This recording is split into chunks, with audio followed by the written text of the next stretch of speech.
ओम शांति। आज हम सुनाने जा रहे हैं कि दुनिया में मनुष्य आत्माएं, विशेष रूप से कहें नारी, अपना हर प्रकार का ऊपर से लेके नीचे तक का श्रृंगार करती हैं और उसमें हम देखते हैं कि समय भी जाता है, पर हम देखते हैं कि जब हम बाबा के बनते हैं, भगवान के बनते हैं, जो परमात्मा हमें दैवी श्रृंगार से, ईश्वरी श्रृंगार से, इस संगम के समय बाबा हम बच्चों को बहुत सजाते हैं, संवारते हैं। जिस प्रकार हम देखते हैं कि दुनिया में एक सिर से लेके, चाहे बिंदी हो, चाहे हाथ हो, चाहे पाँव हो, उसको हर प्रकार से सजाकर बहुत अपने आप को शोभनीय बनाते हैं। पर हम ये अनुभव करते हैं कि जब परमात्मा भगवान के हम बच्चे बनते हैं, उनके ऊपर हम नौछावर होते हैं, तो हम भगवान के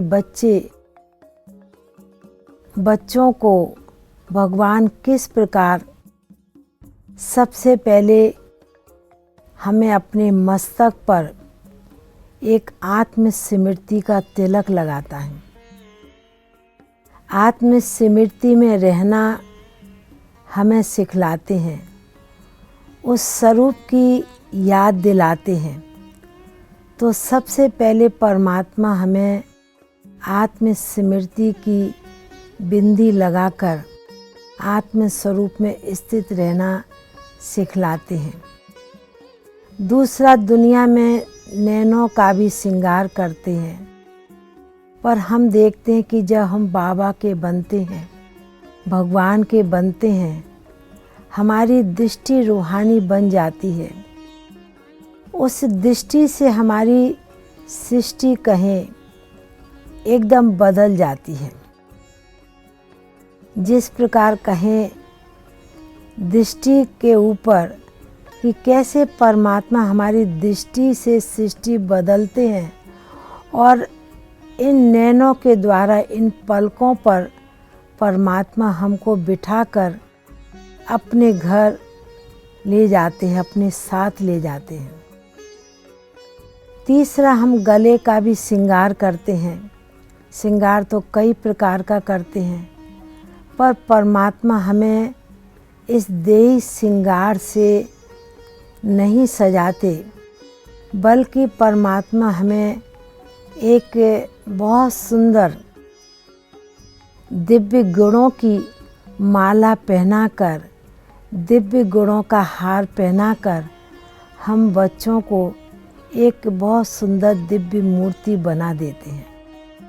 जिस प्रकार हम हाथों का श्रृंगार भी करते हैं, हाथों में बहुत कुछ पहनते हैं, तो हम वास्तव में कहें कि परमात्मा ने इस शरीर में हमें हाथ भी दिए हैं, ये भुजा भी इसलिए दी है, इस हाथों के द्वारा, इस भुजा के द्वारा हमें दूसरी आत्माओं को श्रेष्ठ कर्मों के द्वारा अच्छे कर्म करना सिखाना है और गुणों का दान करना है।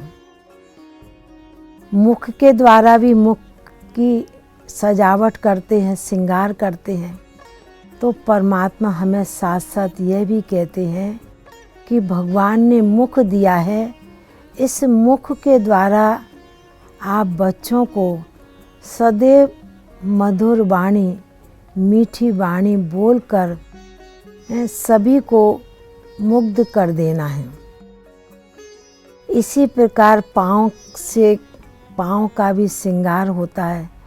तो पाँव के श्रृंगार के कारण परमात्मा यह कहते हैं कि आप बच्चे यदि श्रेष्ठ कर्म करते हैं और श्रेष्ठ स्थान पर जाते हैं, तो जहाँ आप ब्राह्मण बच्चों के कदम होते हैं, उस स्थान पर भी कदम से पदम बन जाता है।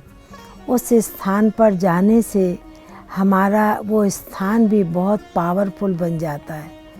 इसलिए हम मनुष्य आत्माओं का जीवन एक दैहिक संवारने का नहीं, बल्कि अपने को ईश्वरीय नियम से, अपने को ईश्वरीय परिवार का समझ, अपने को एक गुणधारी बन, एक दिव्य मूर्ति बन अपने आप को सजाना है, संवारना है।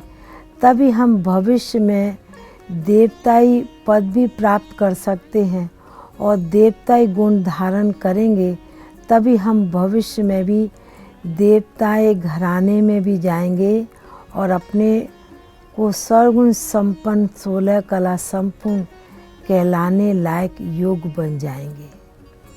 इसलिए बाबा हमें इस संगम के समय विशेष दिव्य गुणों से सजा रहे हैं, क्योंकि जिस प्रकार हमने सुनाया कि शरीर को सजाते हैं, पर हमारी आत्मा को इतना भरपूर हर प्रकार से करना है, चाहे नेत्रों द्वारा, चाहे मुख द्वारा, चाहे हाथों द्वारा, हर कर्म के द्वारा, अपनी दृष्टि के द्वारा, जिसको बाबा कई बार दृष्टि के लिए भी कहते हैं। आप ब्राह्मण बच्चों की इतनी चेहरे में एक रूहानियत झलकती रहे, इतना आत्मा का रुभाव होवे, जो सामने वाला जब भी देखे तो एक आत्मचिंतन के रूप में, आत्मस्मृति के रूप में देखे। ऐसा हम सभी को अपने आप को दिव्य गुणों से सजाना है। इसलिए परमात्मा ने हमें ये मनुष्य चोला दिया है, मनुष्य जीवन दी है।